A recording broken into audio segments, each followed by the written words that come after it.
இன்றைய வேத வார்த்தை, பலத்த சுழல் காற்று உண்டாகி படவு நிரம்பத்தக்கதாக அலைகள் அதின்மேல் மோதிற்று.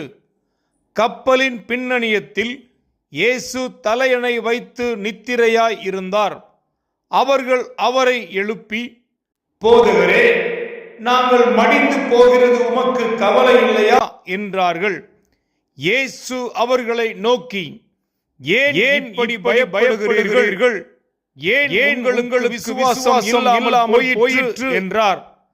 இயேசு எழுந்து காற்றை அதட்டி கடலை பார்த்து, இறையாதே, அமைதலாயிரு என்றார்.